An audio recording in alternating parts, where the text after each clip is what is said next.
Crypto market में इतनी fluctuation क्यों होती है, उसकी सबसे बड़ी वजह यह है कि ये अभी न्यू मार्केट है। लोगों को आइडिया नहीं है कौन से प्रोजेक्ट में इन्वेस्ट करना है, कौन से प्रोजेक्ट में इन्वेस्ट नहीं करना है। इसलिए जो भी न्यू कॉइन आता है लोग उसके ऊपर कोशिश करते हैं, स्पेकुलेट करने की कोशिश करते हैं उसके ऊपर, जिसकी वजह से प्राइस क्रिएट होती है और इमोशनल टेक्निकल बाइंग और सेलिंग होती है। क्योंकि लोगों को जो कि बायर हैं उनको आइडिया नहीं है कि इसका फ्यूचर आउटलुक क्या होगा, इसलिए ज़्यादातर इन्वेस्टमेंट स्पेकुलेटिव इन्वेस्टमेंट है। और स्पेकुलेटिव इन्वेस्टमेंट होने की वजह से क्रिप्टो मार्केट के अंदर बहुत ज़्यादा फ्लक्चुएशन है, क्योंकि मार्केट अभी न्यू है। जैसे अगर आप स्टॉक मार्केट की बात करें तो कई 100 साल पुरानी मार्केट है, इस वजह से प्राइस स्टेबल ज़्यादा रहते हैं, लॉस के चांसेस कम होते हैं। क्रिप्टो मार्केट क्योंकि एक न्यू मार्केट है और लोगों को जो ज़्यादातर लोग इन्वेस्ट करते हैं उसमें बहुत ही लिमिटेड तादाद है जो कि वाकई अवेयर है कि ये प्रोजेक्ट क्यों एग्जिस्ट करता है। वो उन्हें वाकई पता कि इथेरियम क्या है, बिटकॉइन क्या है, ये क्यों एग्जिस्ट करता है, ये करेगा क्या, क्या ये सिर्फ लेकिन वो स्पेकुलेशन है या कुछ और भी करेगा। तो ज़्यादातर लोग इसको स्पेकुलेटिव ही समझते हैं। इसी वजह से मनी मार्केट जो है वो इसके अंदर मनी बनाने के लिए लोग आते हैं। इसके अंदर दो तरह के मेजर इन्वेस्टर होते हैं, वैसे तो कई टाइप होती हैं, लेकिन दो तरह के इन्वेस्टर अगर मैं मनी पॉइंट ऑफ व्यू से बात करूं तो एक रिटेल इन्वेस्टर होते हैं जो आपके और मेरे तरह के आम से इन्वेस्टर होते हैं, जो थोड़ी बहुत बाइंग सेलिंग करके प्रॉफिट कमाने के चक्कर में होते हैं डे टू डे डेट्स में।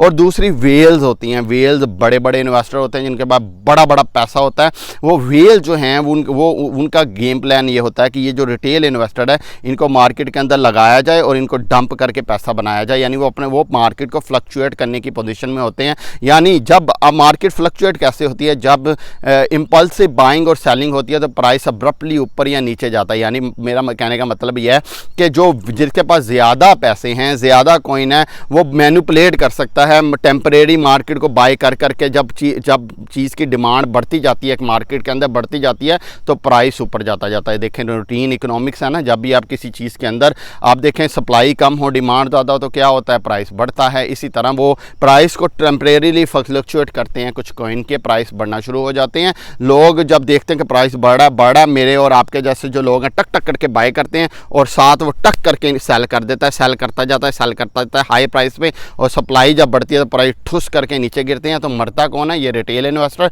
पैसा कौन बनाता है, ये जो वेल्स हैं, बड़े बड़े प्लेयर्स हैं, ये पैसा बनाते हैं।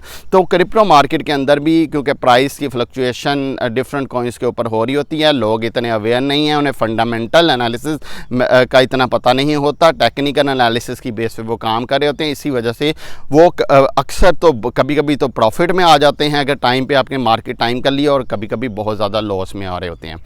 अब ये जो टेक्निकल एनालिसिस है ये कैंडल स्टिक की बेस पे होता है। ये सिग्नल होता है एक वेल का दूसरी वेल को, एक इन्वेस्टर का दूसरे इन्वेस्टर को, एक नॉलेजेबल इन्वेस्टर का दूसरे नॉलेजेबल इन्वेस्टर को सिग्नल होता है कि हम अब बाई करेंगे या सेल करेंगे, ताकि जो बेवकूफ़ इन्वेस्टर है, जो रिटेलर है, जिसको इतना आइडिया नहीं है, वो जब प्राइस की फ्लक्चुएशन को देखे तो वो फ़ौरन सेल करे। जब वो ज़्यादा इन्वेस्टर मिल के सिग्नल देते हैं और ज़्यादा इन्वेस्टर उस सिग्नल की बेस पर सेल करते हैं तो प्राइस लो हो जाती है, रिटेल इन्वेस्टर सेल कर देता है, वेल आके बाय कर लेती हैं और वो फिर प्राइस को सिग्नल देते हैं, प्राइस ऊपर जाता है। और जो रिटेल इन्वेस्टर है, जो वीक इन्वेस्टर है, वो उस माया जाल में हमेशा फंसता जाता है। तो पैसे हमेशा वेल्स बनाती जाती हैं, रिटेल इन्वेस्टर हमेशा फंसता जाता है। अब कुछ लोग जो कि जिन्होंने थोड़ा एजुकेशन ली हुई है, जिन्हें मार्केट बिहेवियर का पता है, वो वेल्स की जो लैंग्वेज है उसको अंडरस्टैंड कर लेते हैं, इन्वेस्टर्स की जो बड़े बड़े इन्वेस्टर्स की लैंग्वेज को अंडरस्टैंड कर लेते हैं और उस अंडरस्टैंडिंग के बेस पे पैसा बनाते हैं। लेकिन अक्सर जो बड़ी बड़ी वेल्स होती हैं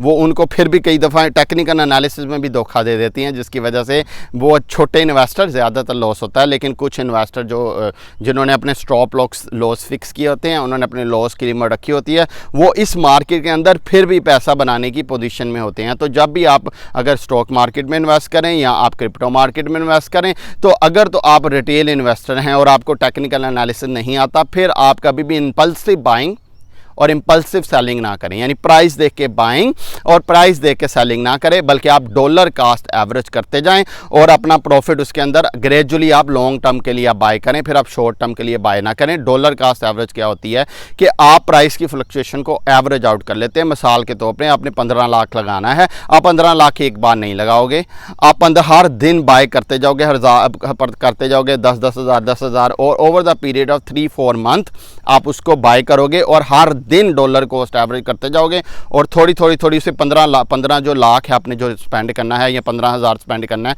उसको आप over period of 3-4 month per day buying करके आप बाय करोगे, ताकि वो जो इमोशनल फ्लक्चुएशन आ रही है वो आप लो प्राइस पे भी बाय कर रहे हो, हाई पे भी कर रहे हो, तो वो एवरेज आउट आपकी हो जाती है। इसे कहते हैं डॉलर कॉस्ट एवरेज। और फिर जब आप इसको लॉन्ग टर्म रखते हैं तो लॉन्ग टर्म में मार्केट में क्योंकि इन्वेस्टर बढ़ते जा रहे होते हैं, क्योंकि उसके अंदर मार्केट की वर्थ बढ़ती जा रही होती है, तो ओवरऑल आपके प्राइस जो हैं वो करेंसी के बढ़ते जाते हैं। क्रिप्टो करेंसी की बात कर लें या इसी तरह आपकी कंपनी के अगर फंडामेंटल ठीक हैं तो आप उस पर कर सकते हैं। तो अगर आप शॉर्ट टर्म डे ट्रेडिंग नहीं करना चाहते, सबसे बेस्ट स्ट्रैटेजी होती है डॉलर कॉस्ट एवरेजिंग, और सबसे बेस्ट स्ट्रैटेजी होती है कि फंडामेंटल देख के प्रोजेक्ट को देखें कि अच्छा प्रोजेक्ट है, अच्छी चीज़ पे काम कर रहा है, फाइनेंशियल इसके फ्यूचर ग्रोथ इसकी क्या होगी, प्राइस ग्रोथ नहीं, फ्यूचर में वो जो काम कर रहा है उसकी ग्रोथ क्या होगी, उसकी जो हिस्टोरिकल उसकी जो कमिटमेंट है क्या उन्होंने पूरी की हुई है, इन सारी चीज़ों को स्टडी करते हुए फिर आप फंडामेंटल पे इन्वेस्ट करें और डॉलर कॉस्ट एवरेज करते जाएं। फिर आपको टेंशन नहीं होनी चाहिए प्राइस ऊपर जाए या प्राइस नीचे जाए, फिर आप उसकी बेस पर डिसीजन नहीं लोगे, बल्कि फंडामेंटल की बेस पर डॉलर कॉस्ट एवरेज करके